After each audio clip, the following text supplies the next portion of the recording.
What is up, guys? My name is T-VOE and welcome back to Reselling for Noobs, episode 4. So today we're going to talk about costs of starting selling online. So we're going to talk about starting the business cost, product cost. What do you actually need to be able to start an online business? I'll tell you, I started mine with $50. Okay, so if you have 50 extra bucks in your pocket, you can do this. And quite honestly, if you have $5 in your pocket, you can do it too.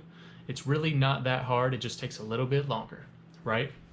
So let's get into it. So cost of getting started. Honestly, you're starting out on eBay, right? And if you're starting out on Amazon, we'll talk about that too. You're starting out on eBay. All you have to do is sign up for your free account, and you just need some items to list. Now, since you're starting out with such a small dollar amount, 50 bucks, which I think most people can start out with 50 bucks. If you can't, that's fine. You can honestly start out for free by selling the items that you already have in your house. Or if we want to do this like Gary Vee does this, get on Craigslist, right? Get on Craigslist, go see on there, see what people are giving away for free.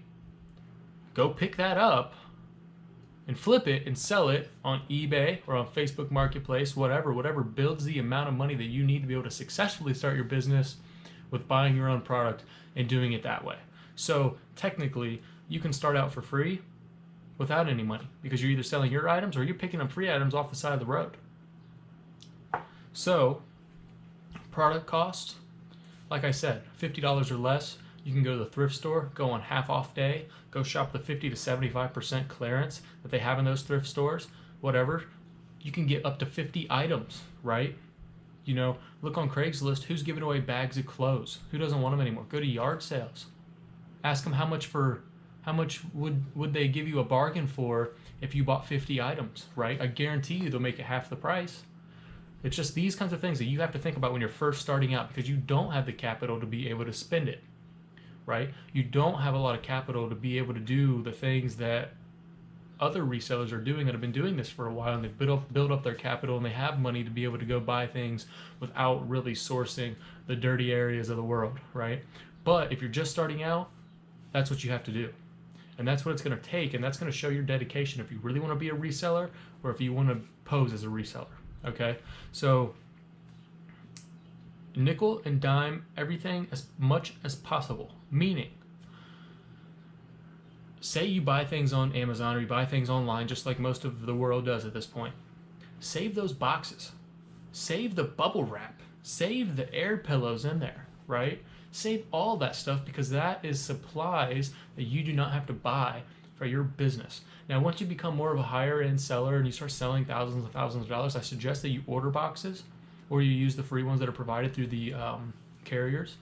But you know, when you're first starting out, reuse those boxes, reuse those pillow packs, reuse that bubble wrap. That's what you have to do. That is the grind to be able to build your business, and it saves pennies and it puts the pennies back into product so you can buy more product and create a better business, okay? And more profitable business, mind you.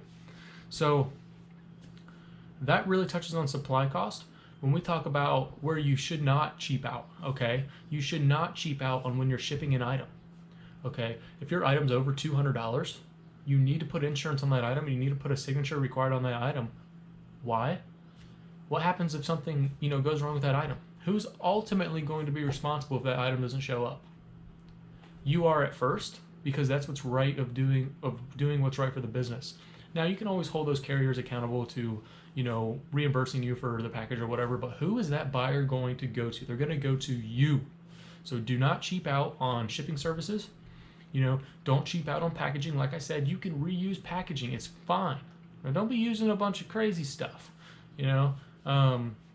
Stick to the basics of air pillows, bubble wrap, bubble mailers if you need to for certain items. I really don't like using bubble mailers too much. I'd rather use boxes always.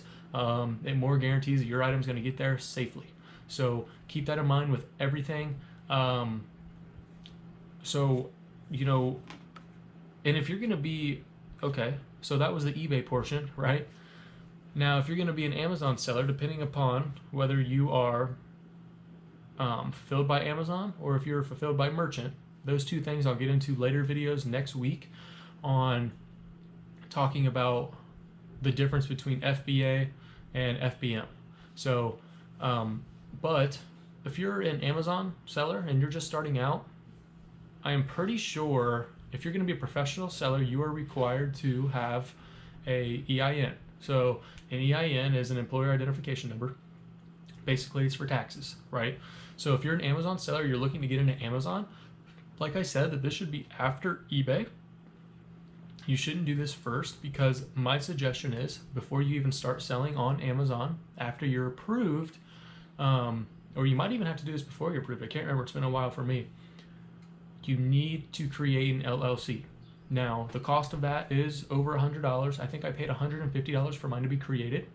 So that means that you have to have a business name. You have to have, for tax purposes, all of these items. I suggest that with Amazon, because if you are going to sell on Amazon, I don't know many Amazon sellers that go and do it on a small scale.